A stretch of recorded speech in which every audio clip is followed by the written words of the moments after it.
Hola, compañeras y compañeros que visualizan el canal Latinidades que dirige el compañero y amigo Héctor Díaz. Mi nombre es Moisés Elías Fuentes, me encuentro aquí en la Ciudad de México y desde aquí transmitimos Disidencias, Derechos Humanos. Dentro del contexto del centenario del nacimiento de Malcolm X, es necesario hablar de los activistas por los derechos civiles, por los derechos sociales de la gran comunidad negra de Estados Unidos, la comunidad afroestadounidense, que muchos de ellos, muchísimos de ellos, han padecido cárcel, han padecido persecución, han sido asesinados, muchos de ellos, otros han sido exiliados, pero siempre en un contexto de criminalizarlos, de no ver jamás, de no querer pretender ver, de no ver jamás los hechos sociales que han llevado a su activismo, de los hechos sociales que los han llevado a la protesta, de los hechos sociales de la marginación, del racismo, de la pobreza endémica, de la falta de oportunidades reales de educación que ha padecido la comunidad negra a lo largo de años y años y años. Una comunidad que llegó a Estados Unidos no producto de su propia inmigración, sino producto de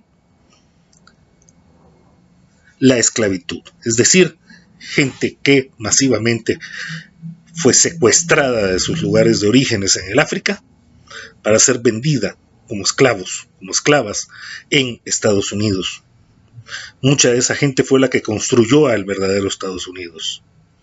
¿Sí? Quienes levantaron a Estados Unidos fueron esas comunidades, así como después participaron las comunidades de China, de los inmigrantes chinos, inmigrantes coreanos, inmigrantes latinoamericanos, principalmente, y en primerísimo lugar los inmigrantes mexicanos, por supuesto, pero también del resto de América Latina, que tiene representantes, aunque sea unos pocos representantes, pero siempre tiene representantes en Estados Unidos. No hay país de América Latina, no hay país del Caribe que no tenga representantes en Estados Unidos, gente que está trabajando, gente que está buscándose la vida en Estados Unidos por la falta de oportunidades que el propio Estados Unidos ha creado en nuestros países. No ha sido producto del azar tampoco.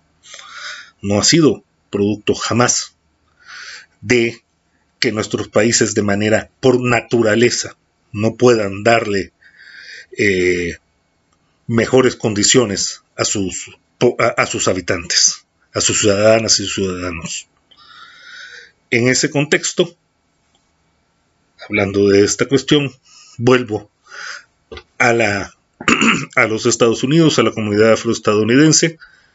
Hay muchas personas que han padecido cárcel en Estados Unidos por su activismo social.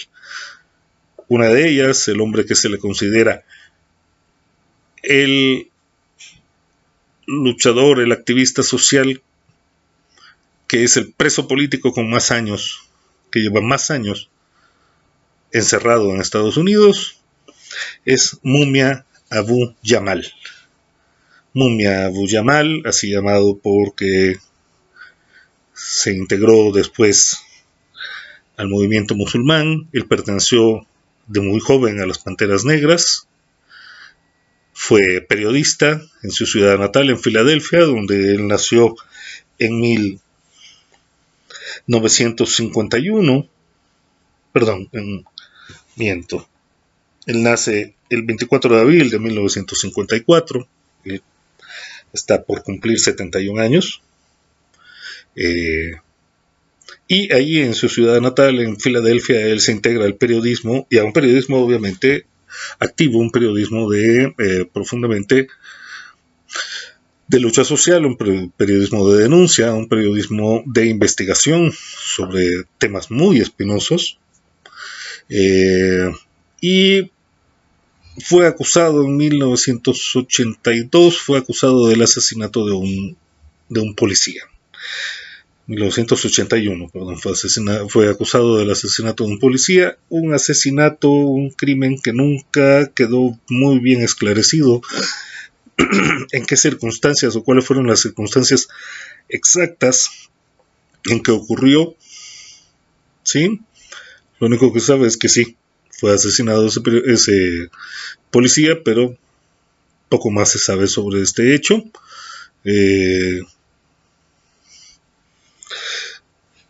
Y en 1982 él fue sentenciado a la pena de muerte. Pasaron muchos años en los cuales se conmutaba la pena, se volvía a conmutar la pena, habían apelaciones tras apelaciones. Durante todos esos años, muchísimos años, estuvo en lo que se conoce como el corredor de la muerte. Desde ahí, desde el corredor de la muerte, procuró transmitir un programa de radio hablando sobre la temática racial en Estados Unidos, hablando sobre su circunstancia personal, en la medida en que le era posible, en este espacio tan restringido y en estas condiciones tan restringidas. Ahí escribió varios libros, ha escrito varios libros. Vuelvo a la misma denuncia que ya había hecho en Disidencias Literarias. Muy difícil encontrar literatura de afrodescendientes, de afroestadounidenses aquí en México. Y no es que no tengamos interés, porque hay mucha gente que tiene interés en estos temas que también nos atañen a nosotros, porque nosotros apenas estamos descubriendo que teníamos, lo digo irónicamente, apenas estamos descubriendo que teníamos una gran comunidad afrodescendiente que está aquí en México, que llegaron con la colonia española. Y parece que apenas hoy lo estamos descubriendo. Entonces nos atañe también a nosotros saber lo que le ha sucedido a otras comunidades. Muy bien, Abu Jamal, Mumia Abu Jamal, después de todas estas apelaciones, cuando no se logró más, el fiscal decidió conmutarle la pena de muerte por prisión perpetua. Pero nunca quisieron revisar seriamente el caso. En los juicios que él vivió, en las apelaciones, siempre predominaban los blancos. En el juicio en el cual se le sentenció a la pena de muerte, el jurado era blanco, el juez era blanco, el fiscal era blanco, todo el poder era blanco. Esto nos da una idea de lo que se tiene que enfrentar un activista social en Estados Unidos.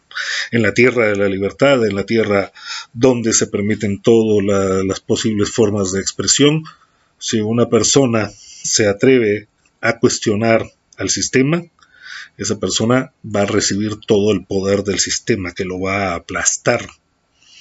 En este caso ya no se garantiza la libertad de expresión, en este caso ya no se garantiza la libertad de una persona,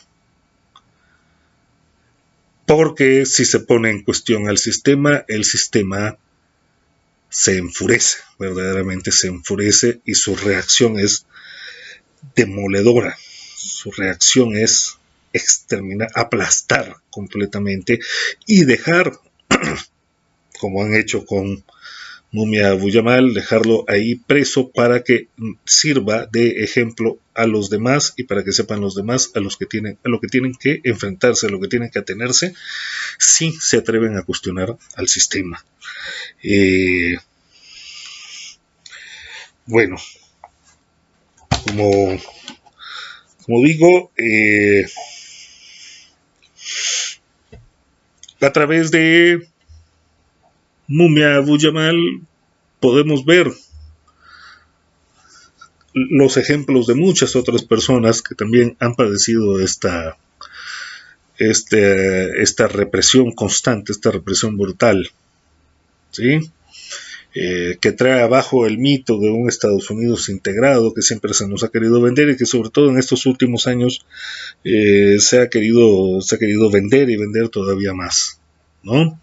Distintos presidentes estadounidenses han pasado, muchos de ellos han sido profundamente racistas, el caso de Richard Nixon, el caso clarísimo de Ronald Reagan, el caso de Bill Clinton o de William Clinton, como se le prefiere llamar, el caso de los dos Bush, tanto Bush padre como Bush hijo, aunque tuvieron ellos en sus gobiernos, todos ellos tuvieron algunos asesores y algunos colaboradores afroamericanos.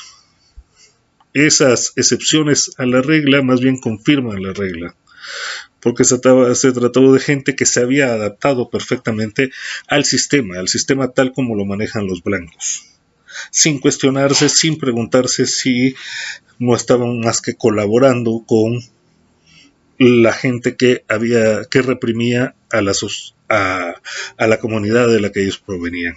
Ninguno de esos negros se lo preguntó jamás, nunca se dieron esa molestia ni se la darían.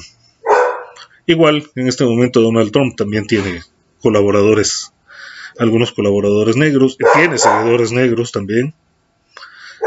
Y disculpen si escuchan ahí un sonido, es un representante de la comunidad canina llamado El Chato, que está dando su voz también, su voz en desacuerdo con estos crímenes. Hay una última reflexión que quiero hacer, y que esta la debemos tener siempre presente.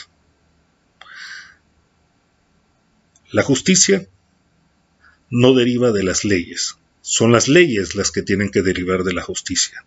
Nos han enseñado que las leyes, por ser leyes, se tienen que obedecer y son justas en sí mismas. No es cierto, porque si la ley es simplemente producto del interés de unos cuantos, si la ley es